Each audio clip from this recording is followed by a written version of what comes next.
Lição de número 10, a ressurreição de Cristo. O credo apostólico, aquele escrito antigo da igreja do primeiro século, diz que ressurgiu dos mortos ao terceiro dia. O credo dos apóstolos, baseado na Bíblia, nos afirma que Cristo ressurgiu dos mortos ao terceiro dia. Os 4 evangelhos descrevem a ressurreição de Cristo, mostrando que ele não ficou sob o poder da morte. Isso demonstra a importância da ressurreição no plano da salvação de Deus. Jesus esteve morto e pelo poder de Deus foi ressuscitado, tendo também seu corpo transformado. Foi visto pelos seus discípulos e muitas pessoas antes de subir aos céus. Nós vamos ver um pouco sobre isso. Mas primeiro, por que Jesus ressuscitou? Primeiro, porque não podia ficar sob o poder da morte. Atos 2, 24 a 27 diz que Jesus, como eterno Filho de Deus, não podia ser derrotado pelos grilhões da morte. João 1 diz que Jesus, o Criador de todas as coisas, é eterno e não podia ter a vida interrompida pela morte. Além de não poder ficar sob o poder da morte, ele ressuscitou para completar a obra redentora. O sacrifício de Jesus na cruz, ele foi completo, pagando o pecado de todos nós, mas não podia dispensar a ressurreição. É o selo, é a representação ali da vitória sobre a morte, Romanos 5,10 diz que somos salvos pela morte de Jesus, mas também pela sua vida. Romanos 6,4, sepultados com ele, seremos ressuscitados com ele. Romanos 14,9, Jesus Cristo é Senhor de mortos e de vivos. Não somos salvos somente pela morte de Cristo, mas também pela sua ressurreição. Quais são os efeitos da ressurreição de Cristo, então? Primeiro, nos dá uma nova vida, uma nova maneira de viver. Colossenses 3,1 fala que se fomos ressuscitados com Cristo, temos que buscar uma nova vida, buscando as coisas do alto, espirituais. Romanos 6,4, mais um texto que nos exorta de uma nova vida em Cristo. 2 Coríntios 5,17, se alguém está em Cristo, é nova criatura. Ao aceitarmos a Cristo como Salvador, temos que ter uma mudança de vida. A mudança de vida é uma prova de sermos nova criatura. Esse é um efeito, da ressurreição de Cristo. Nos dá uma nova vida.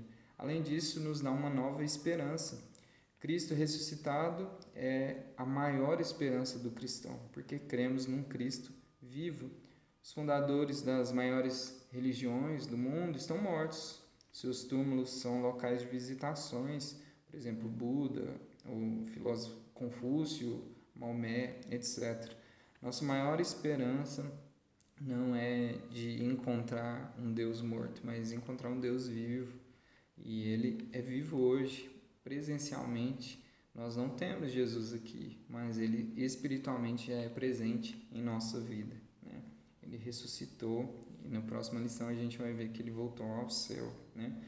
Vejamos o que Paulo nos afirma nesse texto de 1 Coríntios 15, do 14 ao 19, um texto clássico sobre a ressurreição. Ele fala, se Cristo não ressuscitou, é vã a nossa pregação, não faz sentido, é vã também a nossa fé, somos falsos testemunhas de Deus, nós estamos pregando mentiras. Os mortos também não ressuscitam e permanecemos nos nossos pecados, mas pela nossa própria razão nós podemos considerar a ressurreição de Cristo. Primeiro, que ele não morrera, apenas desmaiou. Cristo não poderia ter ficado desmaiado 3 dias, perdendo sangue e sobrevivido. Então, se a gente considerar, a gente consegue responder a todas as perguntas. Alguns dizem que seu corpo fora roubado pelos seus discípulos. É o que os líderes religiosos forçam os soldados a dizerem, Mateus 28, do 11 ao 15, fala que eles tentaram criar uma farsa de que Cristo não ressuscitou. Analisando essa tese, veremos que não há fundamento, porque se os discípulos tivessem feito tal coisa, não estariam dispostos a enfrentar perseguições e até a morte por abandonar tudo por causa de uma mentira que eles conheciam. Atos 5,12 fala que nós somos testemunhas, né? E há também a ação do Espírito Santo nos confirmando. Então, 1 Coríntios 15 precisa ser observado sobre a ressurreição de Cristo, né? A gente vê nesse texto uma declaração de que mais de 500 pessoas viram Jesus ressurreto. Então, além dos discípulos, foi algo público para a época, né? Parte grande ali da população viu Jesus ressuscitado.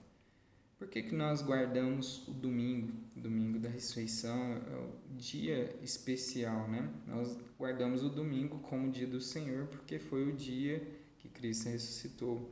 Os cristãos, após a ressurreição de Cristo, passaram a guardar o domingo. João 20:19 fala que os apóstolos estavam reunidos quando Jesus aparece pela primeira vez aos discípulos. João 20:26, 8 dias depois, Atos 2:1, era o primeiro dia da semana. 1 Coríntios 16, 1 e 2, no primeiro dia da semana. Apocalipse 1:10, no dia do Senhor.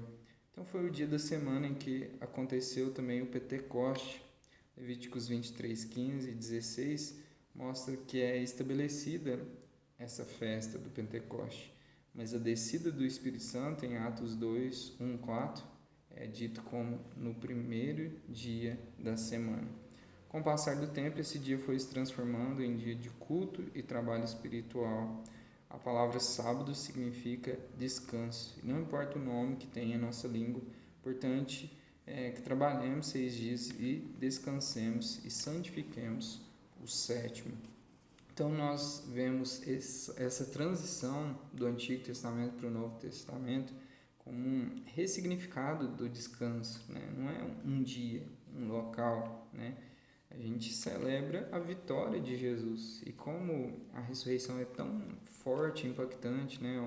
Uma das marcas mais fortes da vitória de Jesus, a igreja no passado começou a reunir no domingo e nós continuamos, né, entendendo que o nosso verdadeiro descanso vem a partir da obra de Jesus, e a sua ressurreição é ali uma das marcas mais fortes, né, dessa vitória. Conclusão: a ressurreição de Cristo completa toda a obra da redenção de Deus, é o ponto máximo do cristianismo. No Brasil sempre se lembra com muita ênfase o Natal, na sexta-feira da Paixão, mas o ponto principal é o domingo da ressurreição.